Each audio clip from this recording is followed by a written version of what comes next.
Yes, guys, so we just beat Athletic Club 4-1 with pretty much what was our B or C team. And it's the same man, or should I say boy. He's still just 16 years old, turning 17 next month. Or this month, actually, no. I think his birthday is on the 29th of August. Anyways, when he turns 17, he'll sign his first professional contract with Liverpool. But guys, this kid, Rio Ngumoha, truly is the future. This is another game in preseason where he truly stood out as the best. As the best, not just in terms of how sharp he looks on the ball, his dribbling, his first touch, but his, in the final third, his end product. He got a goal and an assist, and that goal, it didn't even take him 2 minutes to score that. He picked it up on the halfway line, took it all the way, and then scored from outside the box. Just outstanding.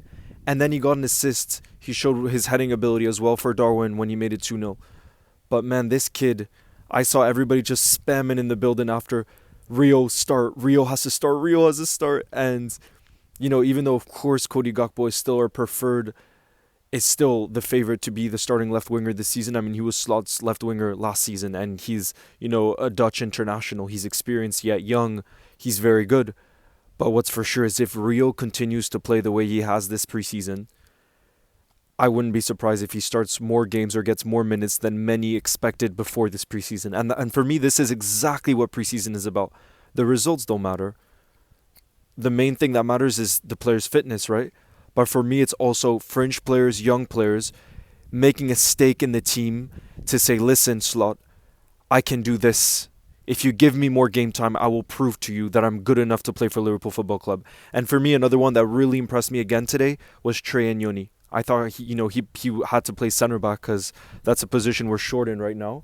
I thought he was fantastic as well. Our number 42, our new number 42. But still, Rio Ngumoha, yet again. For me, he was the one that just stood out, and he really deserves the us calling him a star boy. And I know people are saying don't put too much pressure on the kid, but he looks like he's full of confidence. That's just his natural self. And I don't think I've seen someone this young since when Raheem Sterling first came through. He was, 16, 17? I think we got him from QPR at the time, actually. But Rio Ngumoha, we got him from Chelsea. And he was known everywhere as to be like the best talent in England. And I think we're truly seeing it now. We're truly seeing it. And it just has me even more excited for this coming season, because the more we got to see him this preseason, the more I'm thinking, especially with Lucho leaving, it leaves a bit more space on the left wing. The more I think that this kid isn't just going to get a few cameos, a few appearances in the FA Cup or the Carabao Cup. I think he could be on the bench for us. And imagine bringing on someone as quick, as confident, as direct as him in like the 70th minute of Premier League games. Like when I think about the prospect of that, I'm just like, Jesus. I would not want to be whatever right back is playing up against him because he's showing it. People might say, oh, it's preseason. We didn't play against proper teams. Bro, he did it against AC Milan, against an England international, and he's proven that against like middle-aged men, he can just tear them apart, with his quick feet, with his intelligence. But for me, like I said, what impresses me the most is his intelligence in the final third. It really is because, or how decisive he's looked in the final third. Because someone like Ben Doak is a very good talent, but for me, Rio Ngumoha almost looks more polished. Because, for example, when Ben Doak often crosses, yes, it's in a dangerous place, but I feel like when Rio turns inside to cross, it just looks like he always has his head up, and that's his quickness, but also quickness of mind, and that for me, that's game intelligence. He has that, on top of all the pure ability you would want in an athlete and a footballer, and he seems like he's a very ambitious person as well, because he said, I watched an interview for more than a year ago where they asked him like what his career aspirations were, and he said he wants to win a Ballon d'Or one day. He wants to be the best player in the world one day. So the fact that he's that ambitious as well tells you that he's not just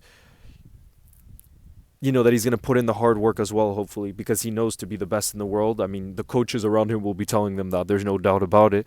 To be the best in the world, you don't just need the pure footballing ability. You need to put in the work, And I'm sure he will do that if his biggest dream is to win the Ballon d'Or one day, you know? So, but yeah, guys, what did you make of Rio Ngumoha? How excited are you about his future, and what kind of role do you think he could have in the first team? I'm buzzing with energy right now because already I was so looking forward to the new season because of our new signings and the fact that this is looking like Liverpool 2.0 and just how promising the future is looking.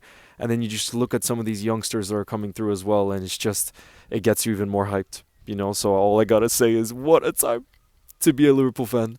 What a time to be a Liverpool fan. I can't even wait now for even our domestic cups, you know what I mean? Because we'll get to see the likes of Rio Ngumoha start, you know, because I don't think he will be starting in the Premier League and Champions League, not at least in the beginning. There's no chance because obviously Cody Gakpo's there. But, man, is he a name to remember, a name to look out for, and something to look forward to as well, because he's someone that makes you get up from your seat. You know, I was speaking to a few Liverpool fans that before they went to the game at Anfield today, and everybody was telling me they just want to watch Rio. They just want to watch Rio. And for him to have made that quick of an impression tells you the impact he's already had with some of those performances, because Liverpool fans are already rocking up to Anfield hoping to see him because they know he's a difference maker, and it's rare in football to have difference makers like that, especially in this modern age where so many young players are kind of almost look robotic in the way they need it to fit into modern systems, you know, and he just looks like he's a kid in a playground, you know, and he needs to keep that because that's where he's extremely dangerous. But yeah, guys, let me know what you thought of Rio Ngumoha. I'm literally just gonna have a slight break between these two games, and then we'll get ready for the next Athletic Club matchup where we'll have our much stronger team. But guys, as always, thank you very much for the support, and I will see you guys very, very soon. Here's to a bright future, bright present for Liverpool Football Club. What a time to be alive. You'll never walk alone, guys. Ciao.